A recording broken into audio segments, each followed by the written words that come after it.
Selamat hari Minggu untuk setiap jemaat Tuhan yang saat ini di rumah bertemu kembali di ibadah online. Biarlah kasih Kristus senantiasa menaungi kita, amin. Amin. Saya yakin dan percaya bahwa kita senantiasa satu di dalam kasih-Nya Tuhan, satu dalam kekudusan-Nya Tuhan. Amin. Mari kita persiapkan hati kita untuk kita menerima berkat yang luar biasa.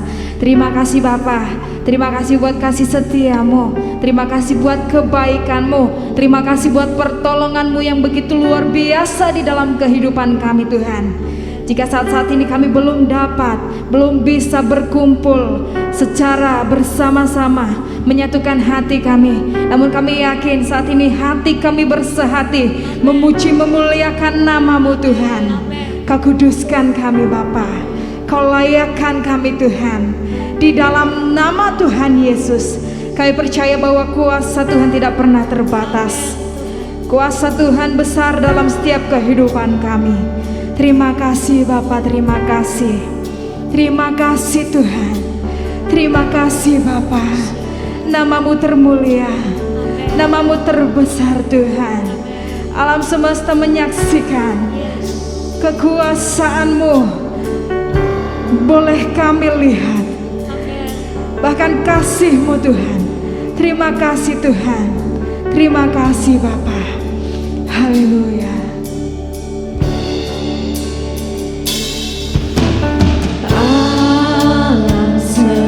Semesta melukiskan kebesaran Tuhan, bumi dan surga menyanyikan kemuliaan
Dia Allah yang bertahta atas setiap kehidupan kita. Amin. Kita mau naikkan syukur kita kepada Tuhan. Haleluya. Kita mau bersorak-sorai bagi namanya yang kudus. Kasih-Nya yang begitu besar yang boleh kita rasakan. Amin. Haleluya. Kita akan bernyanyi, kita akan menari untuk Tuhan. Amin. Amin.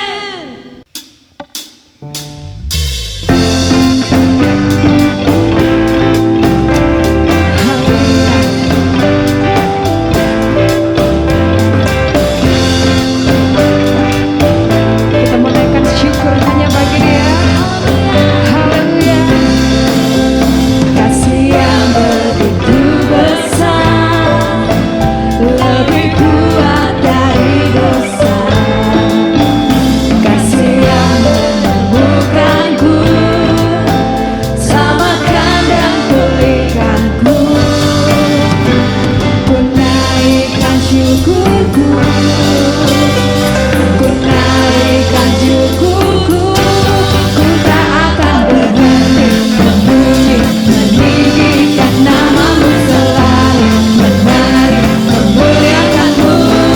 Dibebaskan, dibangkitkan, hidup yang baru dan hidup hanya untuk-Mu.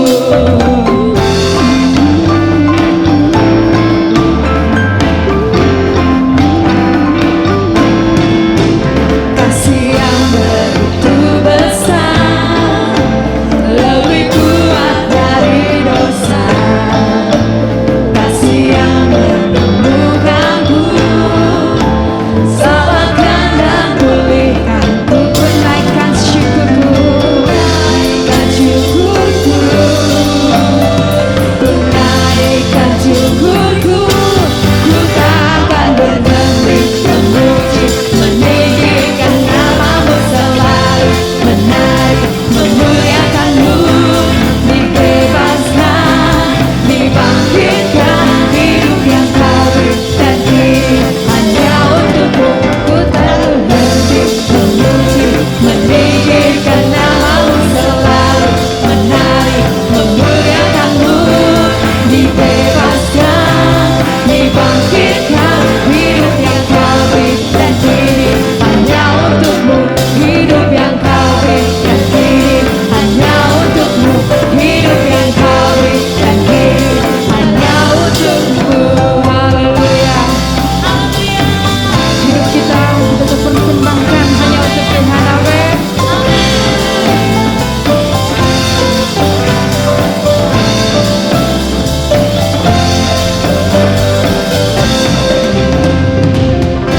Haleluya. Kita bersyukur memiliki Allah yang penuh kasih. Dia yang menyelamatkan setiap kita umatnya. Dia Tuhan, Dia yang terhebat, Dia kuat. Haleluya. Kita tetap akan menaikkan pujian kita kepada Tuhan.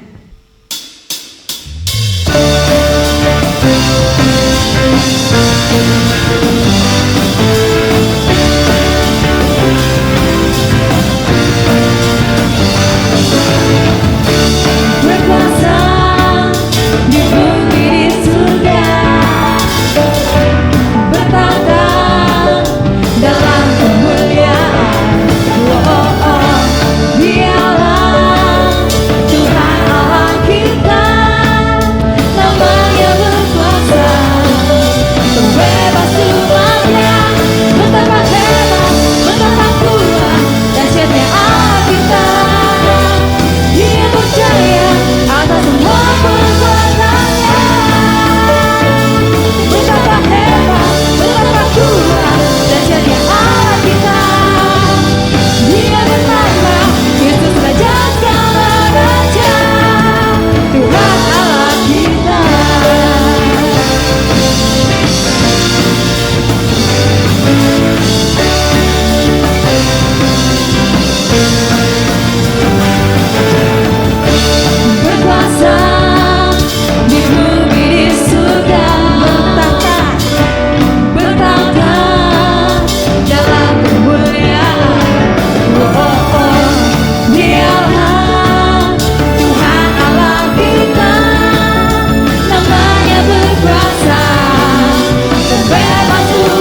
kita akan mendengarkan kebenaran firman Tuhan. Mari saat ini kita siapkan hati kita untuk boleh memperoleh, menerima berkat Tuhan yang akan disampaikan oleh hamba-Nya. Haleluya. Tuhan, terima kasih Bapa. Haleluya.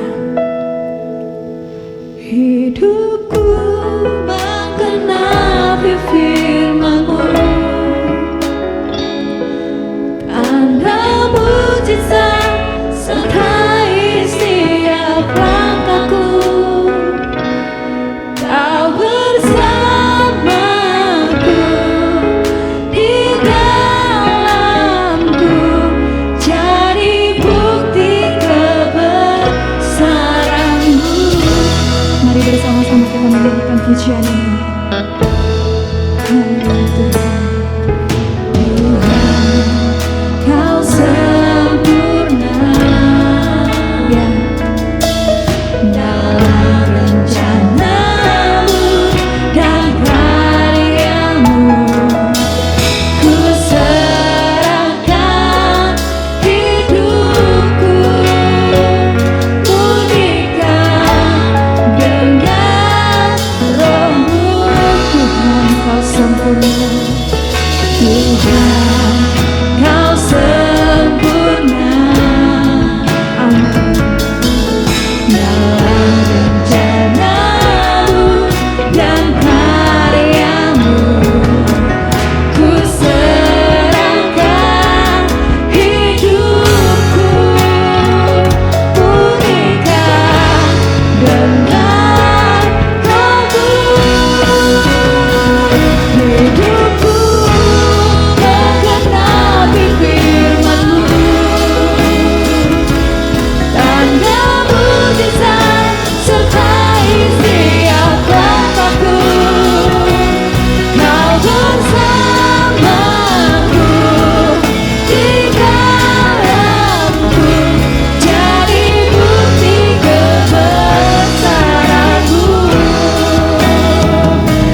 akan disampaikan oleh hamba-Nya.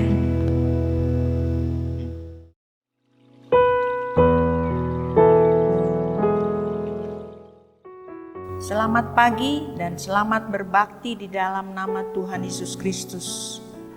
Pembacaan Alkitab pada hari ini, Minggu 24 Januari 2021, diambil dari Markus pasal yang kelima ayat 21 sampai 43.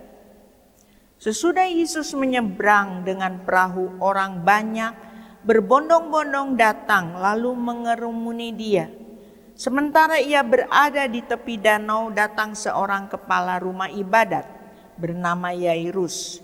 Ketika ia melihat Yesus, sujudlah ia di depan kakinya dan memohon dengan sangat, "Anak perempuanku sedang sakit hampir mati. Datanglah kiranya dan letakkanlah tanganmu ke atasnya, supaya ia selamat dan tetap hidup." Lalu pergilah Yesus dengan orang itu. Orang banyak berbondong-bondong mengikuti Dia dan berdesak-desakan di dekatnya. Adalah di situ seorang perempuan, sudah 12 tahun menderita pendarahan. Ia telah berulang-ulang diobati oleh berbagai tabib, sehingga telah dihabiskannya semua yang ada padanya, namun sama sekali tidak ada faedahnya. Malah sebaliknya keadaannya makin memburuk. Dia sudah mendengar berita tentang Yesus, maka di tengah orang banyak itu ia mendekati Yesus dari belakang dan menyentuh jubahnya, sebab katanya, "Asal ku sentuh saja jubahnya, aku akan sembuh." Seketika itu juga berhentilah pendarahannya dan ia merasa bahwa badannya sudah sembuh dari penyakitnya. Pada saat itu juga Yesus mengetahui bahwa ada tenaga yang keluar dari dirinya. Lalu ia berbalik di tengah orang banyak dan bertanya, "Siapa yang menyentuh jubahku?" Murid-murid menjawab, "Engkau melihat bagaimana orang ini berdesak-desakan dekatmu, dan engkau bertanya, 'Siapa yang menyentuh aku?'" Lalu ia memandang sekelilingnya untuk melihat siapa yang melakukan hal itu. Perempuan itu menjadi takut dan gemetar ketika mengetahui apa yang telah terjadi atas dirinya. Ia tampil dan sujud di depan Yesus dan memberitahukan semua yang terjadi. Kata Yesus kepada perempuan itu, "Anakku, imanmu telah menyelamatkan engkau. Pergilah dengan damai dan tetaplah sembuh dari penyakitmu." Ketika Yesus masih berbicara, datanglah orang dari keluarga kepala rumah ibadat itu berkata, "Anakmu sudah meninggal, untuk apa engkau masih menyusahkan guru?" Tetapi Yesus tidak menghiraukan perkataan mereka dan berkata, "Jangan takut, percaya saja." Lalu Yesus tidak memperbolehkan seorang pun ikut serta kecuali Petrus, Yakobus, dan Yohanes. Mereka tiba di rumah kepala rumah ibadat. Di sana dilihatnya orang-orang ribut, menangis, dan meratap dengan suara nyaring. Setelah masuk ia berkata kepada orang-orang itu, "Mengapa kamu ribut dan menangis? Anak ini tidak mati tetapi tidur." Mereka menertawakan Yesus. Semua orang disuruhnya keluar. Lalu dibawanya ayah dan ibu anak itu serta mereka yang bersama-sama dengan dia masuk ke kamar anak itu. Lalu dipegangnya tangan anak itu, katanya, "Talita kum," yang berarti, "Anak perempuan, aku berkata kepadamu, bangunlah." Seketika itu juga anak itu bangkit berdiri dan berjalan, sebab umurnya sudah 12 tahun. Semua orang yang hadir sangat takjub. Dengan sangat ia berpesan kepada mereka, supaya jangan seorang pun mengetahui hal itu. Lalu ia menyuruh memberi anak itu makan. Kesehatan yang baik bagi manusia mempunyai arti yang begitu vital, sehingga kita semua menghargai profesi seorang dokter dan orang-orang yang mempunyai talenta atau karunia istimewa untuk menyembuhkan orang yang menderita penyakit. Dalam pelayanan Yesus di depan publik, Yesus banyak menggunakan waktunya untuk menyembuhkan orang-orang yang menderita berbagai jenis penyakit. Yesus tidak berpraktek sebagai seorang dokter atau tabib, namun Yesus benar-benar melakukan kesembuhan yang sesungguhnya. Reputasinya sebagai seorang penyembuh penyakit dan pembuat mujizat dengan cepat menyebar luas, dan banyak orang berbondong-bondong mengikutinya. Di dalam bacaan Alkitab barusan, seorang kepala rumah ibadat bernama Yairus memohon kepada Yesus untuk datang ke rumahnya dan meletakkan tangan Yesus atas anak perempuannya supaya dia selamat dan menjadi hidup. Di tengah jalan, seorang perempuan yang sudah menderita sakit pendarahan 12 tahun lamanya berdesak-desakan di tengah-tengah kerumunan orang banyak itu dan mencoba untuk menyentuh jubah Yesus. Perempuan itu yakin bahwa dengan hanya menyentuh jubah Yesus, penyakit pendarahannya akan sembuh. Ia memperoleh kesembuhan di tempat itu juga, artinya on the spot, tidak sedikit pun berbeda dari tempat dia di mana dia berdiri dan menyentuh jubah Yesus. Karena imannya begitu kuat bahwa Yesus sanggup menyembuhkan dia.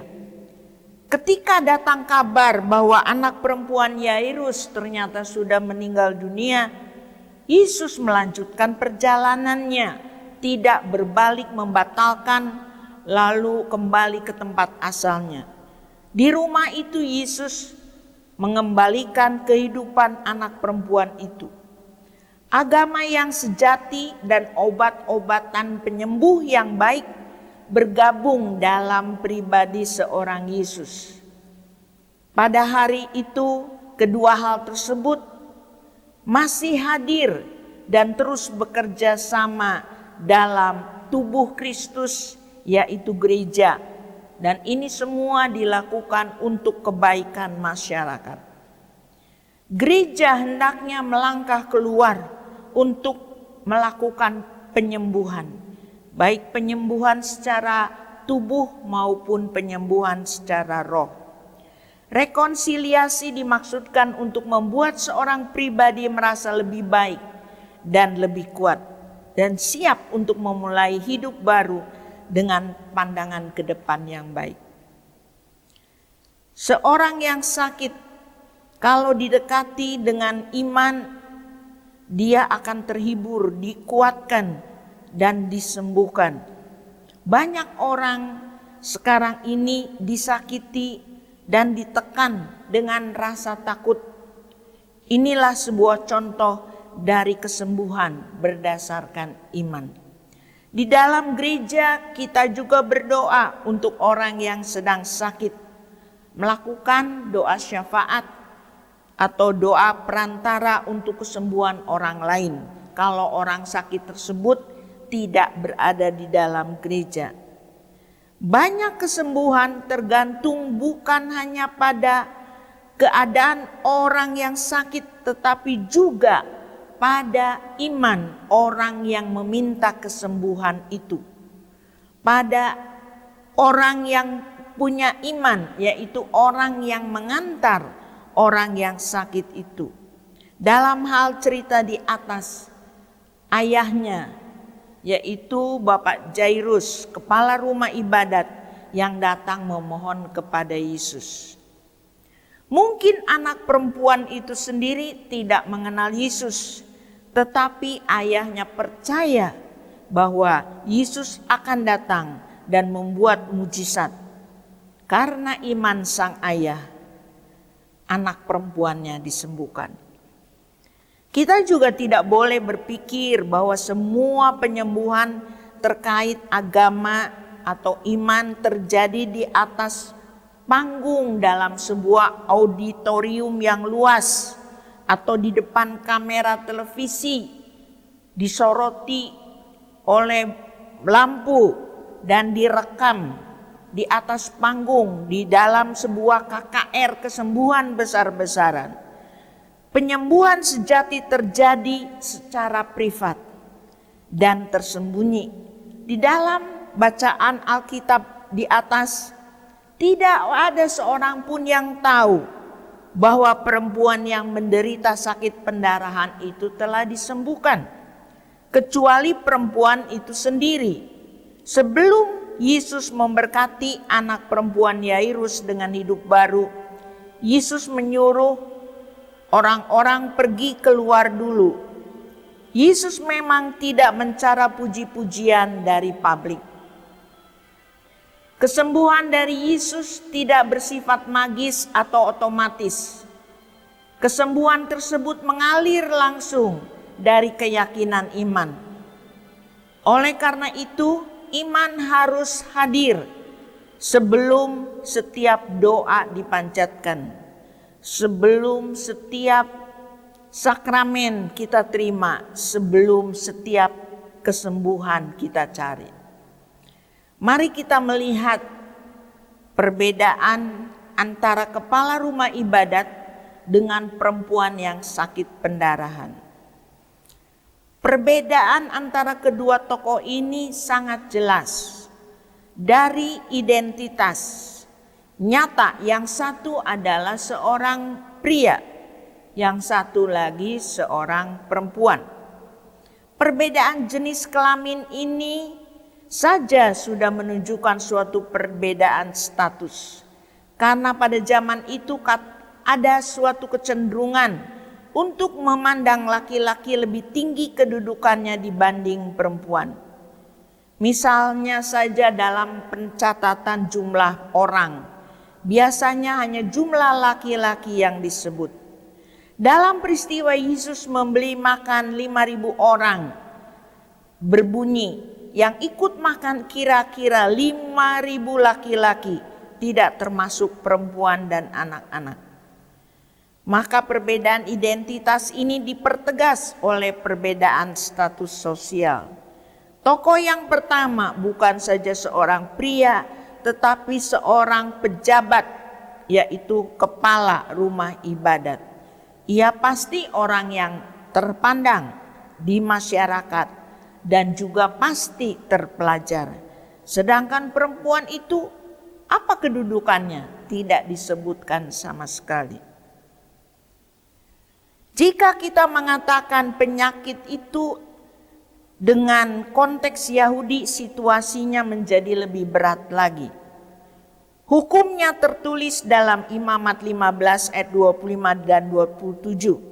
Bila seorang perempuan berhari-hari lamanya mengeluarkan lelehan, yaitu darah yang bukan pada waktu cemar kainnya, maka selama lelehan yang najis itu ia menjadi najis.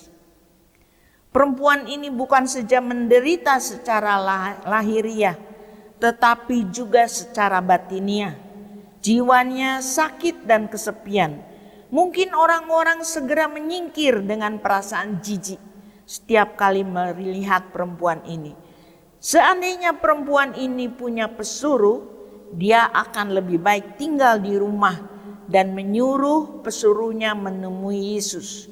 Berhubung ia seorang yang biasa saja, ia harus bersusah payah menahan malu dan pergi mencari Yesus. Ada perbedaan dari pendekatan. Kepala rumah ibadat menyembah Yesus berkata, "Anak perempuanku sakit, marilah datang supaya ia selamat dan tetap hidup." Cara pendekatannya menunjukkan ia memang seorang terpelajar. Ia tahu cara sopan santun untuk menghadap orang yang sangat disegani dan dihormati. Sementara perempuan yang sakit pendarahan ini maju mendekati Yesus dari belakang dan menjamah ujung jubahnya. Jangankan sujud menyembah, untuk bicara pun perempuan ini tidak berani. Dapat kita bayangkan Bagaimana rasa malu yang berkecamuk dalam dada perempuan ini karena penyakitnya. Lalu kini ia bukan saja harus berhadapan dengan Yesus, tetapi juga dengan murid-muridnya. Murid-murid Yesus kadang-kadang sok tahu dan kasar sikapnya. Ingat bagaimana mereka memarahi orang-orang yang membawa anak-anak kecil untuk diberkati Yesus. Perempuan ini bisa membaca sikap murid-murid Yesus atau pernah mendengar komentar orang-orang tentang mereka. Perasaan mindernya semakin menjadi-jadi sehingga salah bertingkah. Demikianlah ia mendekati Yesus dari belakang dan menjamah jumbai jubahnya, bukan sesuatu cara yang sopan. Perbedaan pernyataan iman. Kepala rumah ibadat berkata seperti ini, "Anakku perempuan baru saja meninggal, tetapi datanglah dan letakkanlah tanganmu atasnya, maka ia akan hidup." Sungguh sebuah iman yang sangat luar biasa. Iman kepala rumah ibadat itu tidak perlu diragukan lagi. Sekarang bagaimana perbedaan pernyataan iman perempuan yang sakit pendarahan? Karena katanya dalam hatinya, "Asal ku jamah saja jubahnya, aku akan sembuh." Ternyata bukan saja ia tidak berani menyembah, berkata-kata pun ia tidak berani. Tetapi apa yang dikatakan dalam hatinya itu sungguh luar biasa. "Asal ku jamah saja jubahnya, aku akan pasti sembuh." Ia sungguh beriman sekalipun tidak berani mengatakannya secara terang-terangan seperti kepala rumah ibadat itu. Perbedaan reaksi Yesus terhadap kepala rumah ibadat. Yesus segera bangun dan mengikuti orang itu bersama-sama dengan murid-muridnya. Kepada kepala rumah ibadat ini, Yesus tidak mengatakan apa-apa, dan juga terhadapnya Yesus tidak menguji imannya. Yesus segera bertindak, ia bangkit dan mengikuti kepala rumah ibadat itu. Tetapi Yesus berpaling dan memandang perempuan yang sakit pendarahan itu berkata, "Teguhkanlah hatimu, hei anakku, imanmu telah menyelamatkan engkau." Perempuan ini menghampiri Yesus dengan cara yang kurang sopan. Ia datang mengendap-endap dari belakang, tetapi Yesus sudi berpaling dan memandang perempuan itu. Yesus mengerti bagaimana gundah gulananya hati perempuan ini, sehingga ia berkata, "Teguhkanlah hatimu." Lebih dari itu, ketika semua orang menutup mukanya terhadap perempuan ini dengan perasaan jijik, Yesus sudi memandang perempuan ini. Betapa lembutnya hati Yesus. Namun di antara keduanya, di samping perbedaan-perbedaan tadi, ada persamaan hasil dari iman mereka. Bagi kepala rumah ibadat, Yesus melakukan tepat seperti apa yang diimani oleh kepala rumah ibadat itu, yaitu datang, meletakkan tangan atas anaknya, memegang tangannya, dan hasilnya tepat seperti apa yang telah diimaninya. Anak perempuannya hidup dan hidup.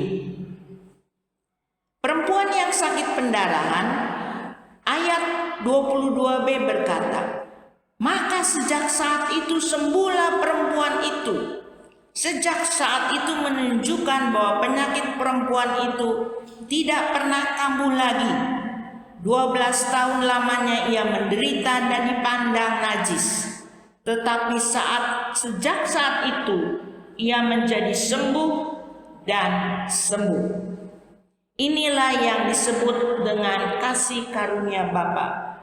Abba Grace, bukan sekedar Abba Love, bukan sekedar kasih Bapa, tetapi ada kasih karunia dari Bapa. Kasih karunia inilah yang Ibrani 4 ayat 16 katakan, Marilah dengan penuh keberanian menghampiri tahta kasih karunia, supaya kita menerima rahmat dan menemukan kasih karunia untuk mendapat pertolongan kita pada waktunya. Abad Grace ini berlaku dari abad ke abad, dari tahun ke tahun, dari orang ke orang. Dimulai dengan Nuh. Nuh mendapatkan abad Grace, sehingga Nuh dan satu keluarganya diselamatkan dari bahaya banjir. Saya akan tutup pemberitaan firman Tuhan ini dari 2 Korintus pasal 1 ayat 12. Inilah yang kami megahkan, yaitu bahwa suara hati kami memberi kesaksian kepada kami bahwa hidup kami di dunia ini, khususnya dalam hubungan kami dengan kamu, dikuasai dengan ketulusan dan kemurnian dari Allah, bukan oleh hikmat duniawi, tetapi oleh kekuatan Aba Grace. Kita berdoa. Bapa di dalam surga, di dalam nama Tuhan Yesus Kristus, terima kasih. Engkau bukan saja mengasihi kami, mengasihi dunia ini, sehingga Engkau memberikan anakmu yang tunggal untuk mati ganti dosa-dosa kami, tetapi Engkau memberikan grace, yaitu kasih karunia, memberikan apa yang sebetulnya kami tidak layak menerimanya. Terima kasih ya Tuhan, dengan kasih karunia ini maka kami boleh dengan keberanian hati menghampiri tahta kasih karuniamu. Di situ banyak hal Engkau akan bukakan, rahasia-rahasia ilahi, bukan sekedar kesembuhan secara fisik, tetapi kesembuhan-kesembuhan secara batin, kesembuhan dari trauma lama, kesembuhan dari pengalaman-pengalaman hitam yang kami semua alami, kesembuhan jauh di dalam lubuk hati kami, dan tidak ada seorang pun yang tahu. Kami simpan itu dalam-dalam, karena ini adalah sesuatu hal yang sangat memalukan kalau kami utarakan. Namun kami berterima kasih karena Aba Grace, karena kasih karunia Bapa, maka Engkau mengetahui semua. Tetapi Tuhan juga mau agar supaya kami punya tindakan seperti perempuan itu, dengan senyap tanpa bisa berkata apa-apa, tapi dia beriman, asal saja ku sentuh jubahnya, yaitu ujung dari jubah Yesus, maka aku akan sembuh. Terjadilah demikian pula kepada kami. Ada banyak hal tertentu ya Tuhan, pengalaman yang lalu dan sebagainya, yang untuk menyebutkan pun kami sangat malu. Orang tua kami pun tidak tahu, orang yang sangat kami kasih pun tidak tahu. Tetapi kami sadar Tuhan tahu. Itu sebabnya di hadapan tahta kasih karunia-Mu, Tuhan memberikan kepada kami suatu keberanian untuk menyentuhnya. Tuhan tahu semua, namun Tuhan membutuhkan suatu pengakuan dari kami. Tuhan, lihatlah isi hati kami ini. Begitu banyak ruang-ruang, relung-relung yang kami simpan dalam-dalam.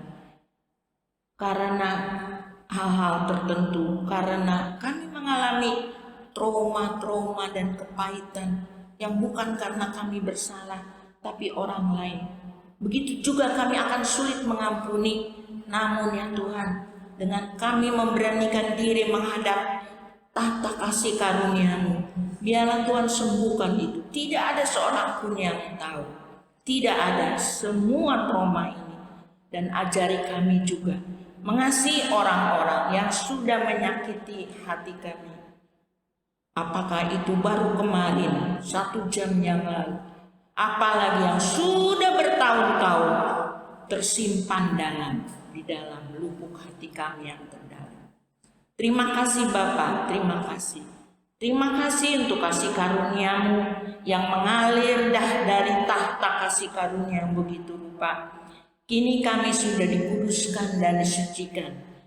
Tolonglah Roh Kudus agar supaya kami juga punya keberanian untuk datang menghadap orang-orang tersebut, mendatangi orang-orang tersebut, dan tidak akan mengungkit peristiwa-peristiwa lama, tapi langsung dengan Aba Grace yang begitu dahsyat mengalir dalam diri kami, mengalir juga keluar, maka pengampunan itu akan terjadi. Dan biarlah ya Tuhan, walaupun kami tidak akan berkata panjang lebar terhadap orang tersebut, dia akan merasakan Aba Grace juga ada pada mereka, dan mereka juga akan merasa diampuni oleh Tuhan, dan mereka juga akan menjadi saksi Kristus, menceritakannya lagi kepada yang lain, dan tidak akan berbuat dosa lagi. Terima kasih Bapa dalam surga, terima kasih. Kami hidup oleh karena Aba Grace, kami hidup dan tetap bisa menjalani hidup di tengah dunia ini karena Aba Grace, dan untuk itu semua kami berterima kasih. Terima kasih Bapa dalam surga. Biarlah Aba Grace ini kelihatan terpancar dari wajah kami, dari perkataan kami, dari tindak laku kami ya Tuhan. Dan orang-orang akan bertanya, di tengah-tengah situasi yang menakutkan dengan pandemi yang tidak kunjung habis dan kedengarannya makin meningkat, merajalela, makin mengganas, tetapi mereka boleh melihat kemuliaan Tuhan ada terpancar dari wajah kami, dari kami berjalan, dari kami berkata-kata, dari kami melakukan pekerjaan hari-hari, khususnya bersama-sama dengan mereka. Terpujilah namamu Bapa di dalam surga. Terima kasih untuk firman-Mu, firman yang hidup dan menghidupkan. Di dalam nama Tuhan Yesus Kristus kami berdoa dan memperalaskan semua doa permohonan kami. Amin.